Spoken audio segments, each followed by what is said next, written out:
विद्यार्थियों, आज की वीडियो में बताएंगे क्लास 9 के लिए दशमलव प्रसार के बारे में। तो दशमलव प्रसार के बारे में जानने के पहले सबसे पहले हम लोग को ये जानना होगा कि दशमलव क्या है। दशमलव के बारे में जानेंगे तो हम दशमलव प्रसार के बारे में जानेंगे, और दशमलव प्रसार के बारे में जो जानना है इसमें हम लोग को ये जानना है कि दशमलव प्रसार कितने प्रकार के होते हैं, और जो दशमलव प्रसार जो होते हैं उसमें से किसको हम रैशनल नंबर कहेंगे यानी किसको परिमेय संख्या कहेंगे, और कौन से दशमलव प्रसार को अपरिमेय संख्या कहेंगे। इसी के बारे में आज की वीडियो में जानना है। तो वीडियो को पूरा देखना है, पूरा समझने के लिए, और अंत तक देखना है। तो चलिए हम समझते हैं कि दशमलव प्रसार में दशमलव क्या है। क्योंकि दशमलव जानेंगे तो दशमलव प्रसार जानेंगे। तो दशमलव क्या है? दशमलव एक गणितीय चिन्ह है। दशमलव एक गणितीय चिन्ह है जो किसी भिन्न का अनुपात का मान बताता है।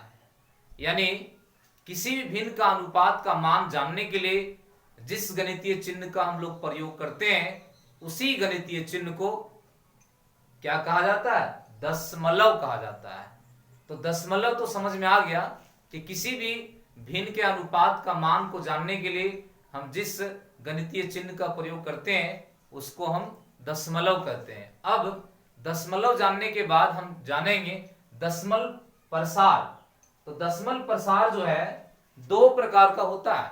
दशमलव प्रसार शांत दशमलव प्रसार, और दूसरा जो होता है वो अशांत दशमलव प्रसार होता है। तो शांत दशमलव प्रसार जो है इसमें एग्जाम्पल में लिखे हैं शांत दशमलव प्रसार जो होता है जैसे 0.47, 5.24। तो इस तरह से जो दशमलव प्रसार जो होते हैं उसको हम शांत दशमलव प्रसार कह सकते हैं, कहा जाता है। और अशांत दशमलव प्रसार जो होता है उसमें क्या है कि 0.43 और उस पर रेकरिंग है। रेकरिंग का मतलब है कि ये जो संख्या जो है 43 ये आवृत्ति होगा, बार बार ये संख्या आएगा। तो जब आवृत्ति जब हो रहा है और डॉट डॉट दिया हुआ है तो दशमलव प्रसार ये जो होगा वो क्या कहलाएगा? अशांत दशमलव का प्रसार कहलाएगा। इसमें एक और उदाहरण हम लिख सकते हैं, उदाहरण 2 में 0.1001001000 इस तरह से। यानी इसमें भी क्या है कि दशमलव प्रसार ये भी है, दशमलव में है, लेकिन दशमलव के बाद यहां पर जो संख्या जो आ रहा है वो आवृत्ति नहीं हो रहा है, अलग अलग आ रहा है। पहले 10 आया, फिर 100 आया, 100 आया, डॉट डॉट अनंत तक आ रहा है। तो ऐसे दशमलव प्रसार जो होते हैं उसको अशांत दशमलव प्रसार कहा जाता है। फिर से एक बार समझिए, दशमलव प्रसार दो प्रकार के होते हैं, पहला शांत दशमलव प्रसार और दूसरा अशांत दशमलव प्रसार। तो शांत दशमलव प्रसार जो होता है वो 0.47 उदाहरण में लिए हैं, 5.24, यानी इस तरह का जो दशमलव स्प्रेड जो होता है, जो प्रसार जो होता है, इसको शांत दशमलव प्रसार कहा जाता है। और अशांत दशमलव प्रसार किसको कहेंगे? 0.43 उस पर रेकरिंग रहेगा, या तो रेकरिंग यानी रेखा कहीं हटाना चाहेंगे तो इस तरह से 0.4343 मतलब संख्याओं की आवृत्ति होगा लेकिन अनंत तक आएगा, या तो 0.10 100 100 इस तरह डॉट डॉट रहेगा। तो ऐसे दशमलव प्रसार जो होते हैं उसको अशांत दशमलव प्रसार कहा जाता है। अब हम ये समझेंगे कि शांत दशमलव प्रसार का प्रकार होता है क्या? तो इसका प्रकार नहीं होता है। शांत दशमलव जो प्रसार होता है इसका कोई प्रकार नहीं होता है, लेकिन अशांत दशमलव जो प्रसार होता है वो दो प्रकार का होता है। अशांत दशमलव प्रसार जो दो प्रकार का होता है उसमें पहला जो प्रकार है वो अशांत आवृत्ति दशमलव प्रसार, और दूसरा में अशांत अनावृत्ति दशमलव प्रसार। ये दो प्रकार का दशमलव प्रसार होता है। जब अशांत दशमलव प्रसार रहेगा तो अशांत दशमलव प्रसार दो प्रकार के होते हैं, पहला अशांत आवृत्ति दशमलव प्रसार और दूसरा अशांत अनावृत्ति दशमलव प्रसार। अब इसमें हम उदाहरण समझेंगे कि अशांत आवृत्ति दशमलव प्रसार जो होता है वो किस प्रकार का होता है, और अशांत अनावृत्ति दशमलव प्रसार जो होता है वो किस प्रकार का होता है। तो यहाँ उदाहरण में हम लिखे हैं कि आशांत आवर्ती दशमलव प्रसार जो होता है वो इस तरह से 0.43 उस पर रेखा रहेगा, रेकरिंग रहेगा, या तो ये संख्या बार बार आएगा आवृत्ति जब होगा तो 0.43 43 43 इस तरह से आवृत्ति होगा, बार बार आएगा। तो ऐसा जो दशमलव प्रसार जो होता है उसको आशांत आवर्ती दशमलव प्रसार कहा जाता है। उसके बाद आशांत अनावर्ती दशमलव प्रसार जो होता है वो उसका उदाहरण किस तरह से 0.10 100 100 इस तरह से दशमलव प्रसार जो होता है इसको आशांत अनावर्ती दशमलव प्रसार। इसमें क्या है कि जो दशमलव के बाद जो यहाँ पर नंबर्स जो आ रहे हैं वो बार बार एक ही चीज आवृत्ति नहीं हो रहा है, जैसे 10 फिर 100 फिर 1000 10,000 ऐसे आ रहा है।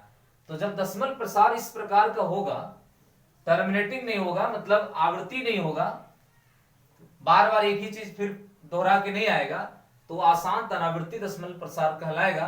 और जब एक ही चीज बार बार दशमलव के बाद आएगा, जैसे 4343 बार बार आ रहा है और अनंत तक है, तो इस तरह से जो दशमलव प्रसार होगा उसको आशांत आवर्ती दशमलव प्रसार, और ऐसा जब रहेगा तो आशांत अनावर्ती दशमलव प्रसार होगा।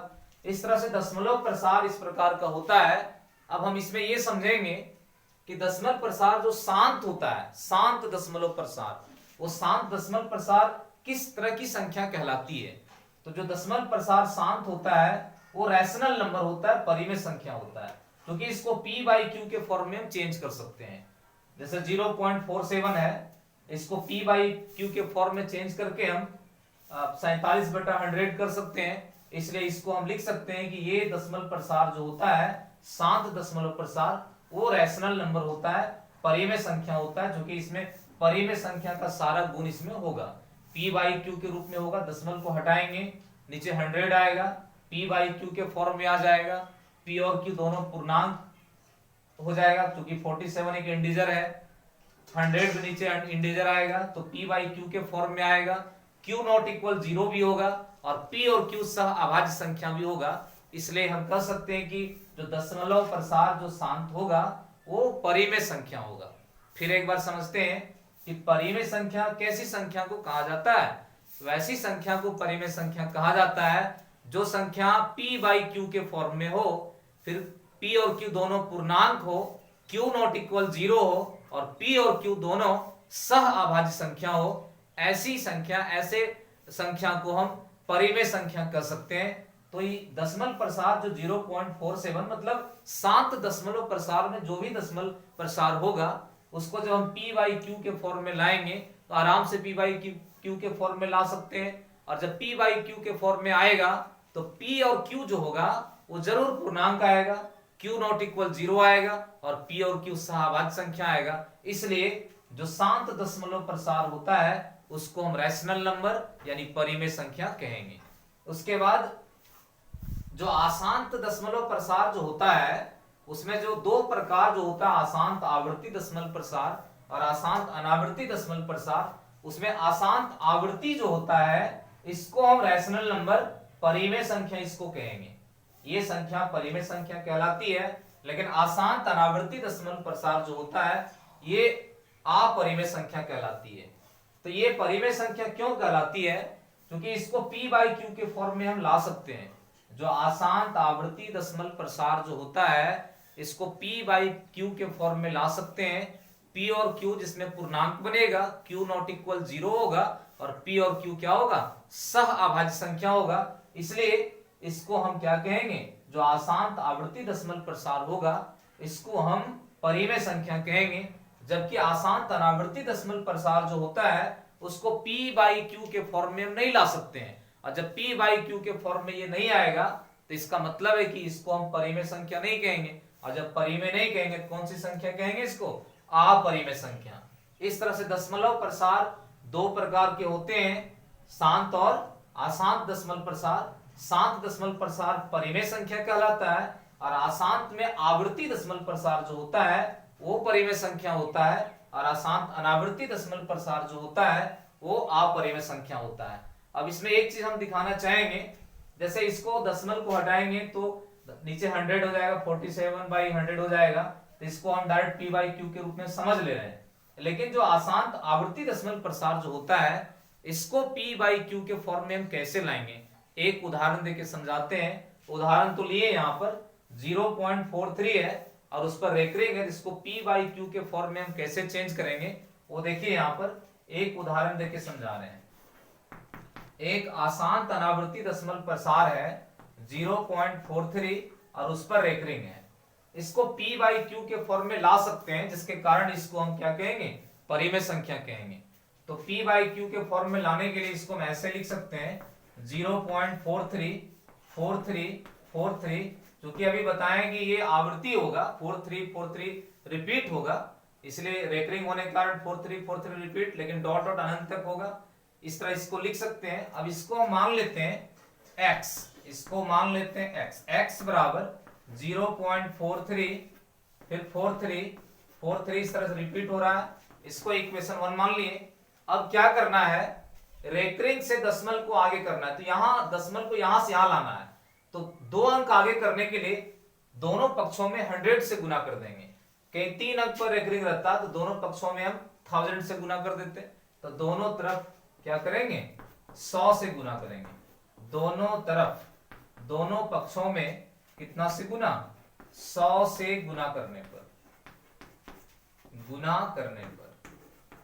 तो जब 100 से गुना करेंगे तो क्या हो जाएगा 100x इक्वल टू 100 से गुना करेंगे दशमलव 2 अंक आगे चला जाएगा, तो कितना लिखेंगे 43.43 फिर 43 इस तरह से रिपीट होगा, इक्वेशन 2।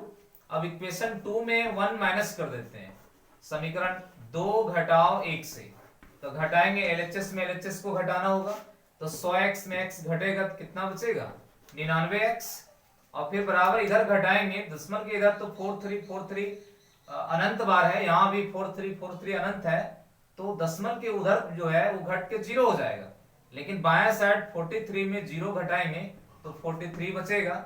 इस तरह से x बराबर क्या आ गया 43 बाई कितना 99, तो 43 बाई 99 किसका मान आया x का, x किसको माने थे 0.43 और उस पर रेकरिंग को माने थे, तो x के जगह पर हम बैठा सकते हैं 0.43 और उस पर रेकरिंग इक्वल टू 43 बाई कितना 99।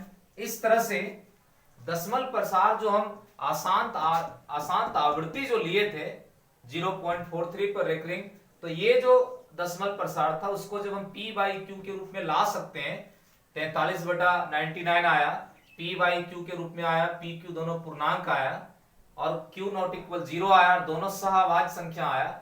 तो जब ये रैशनल नंबर है और इसको लाए किसको हल करके 0.43 पर रेकरिंग को हल करके लाए हैं, यानी आसान आवृत्ति दशमलव प्रसार को हल करके ये लाए हैं, इसका मतलब है कि आसान आवृत्ति दशमलव प्रसार जो होगा वो क्या होगा एक परिमेय संख्या होगा। इससे स्पष्ट हो गया ये परिमेय संख्या होगा, लेकिन इसको p बाई क्यू के रूप में चेंज नहीं कर सकते हैं, इसलिए इसको हम क्या कहेंगे अपरिमेय संख्या। इस तरह से दशमलव प्रसार आप लोग को अच्छा से समझ में आ गया होगा।